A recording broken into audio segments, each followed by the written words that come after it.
More witnesses will be called today, yes, Saturday, in the trial of a former Dallas police officer accused of killing a man in his own apartment. Amber Guyger is that officer, and she broke down on the witness stand yesterday as she told the court that she believed she'd entered her own apartment the night she killed Botham Jean. CNN's Ed Lavandera walks us through this.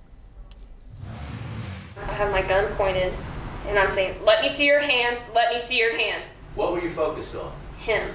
Former Dallas police officer Amber Guyger tearfully detailed the confrontation that ended Botham Jean's life. The 26-year-old accountant was alone in his apartment when Guyger pushed the door open. I thought it was my apartment.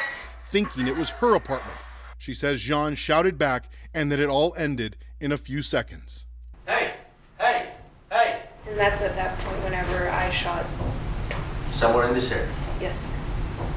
When you shot, what happened? He fell down. Guyger says as she walked through the door carrying her police gear on her left arm, she opened the door and heard loud shuffling and moving inside. Whenever I fully opened the door, I saw this silhouette figure standing in the back middle of the apartment by the window. Her lawyer then pulled the gun used in the shooting out of an envelope. Amber, when you pulled your weapon at night and you fired, why did you fire? I was scared. Whoever was inside my apartment was going to kill me. And I'm sorry. I have to live with that every single day. Prosecutors hammered Guyger for appearing more interested in her own well-being than saving Botham Jean's life, focusing on videos showing Guyger talking to fellow officers who arrived at the scene and texting her police partner who she had been exchanging sexually explicit text messages with earlier in the evening. I was alone with him, and that's the scariest thing you can ever imagine. I just wanted help. Can you imagine Mr. Jean's perspective, an intruder barging into his apartment, somebody on the other side of that door being you, going in with the purpose of finding the threat and taking care of it?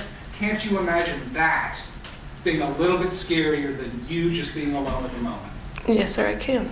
Prosecutors also questioned why Guyger didn't just retreat and call for help when she heard someone behind the door thinking it was her own.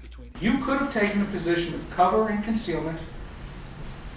You could have called for help on your radio, and you could have had the cavalry there in 2 minutes.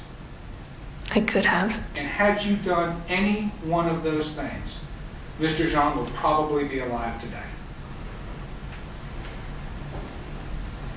Right? Yes, sir.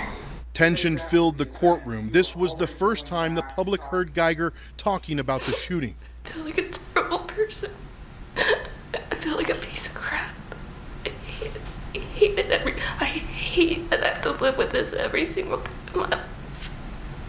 And I ask God for forgiveness, and I hate myself every single day. I feel like I don't deserve the chance to be with my family and friends. I wish he was the one with the gun that killed me. Amber Guyger says she heard someone inside the apartment as she opened the door, and as she saw the silhouette come towards her, she felt, quote, pure fear. But prosecutors pointed out that in her 911 call, Amber Guyger mentioned repeatedly that she had entered the wrong apartment, but she never mentioned that Botham Jean was coming towards her or that she felt threatened. Ed Lavandera, CNN, Dallas.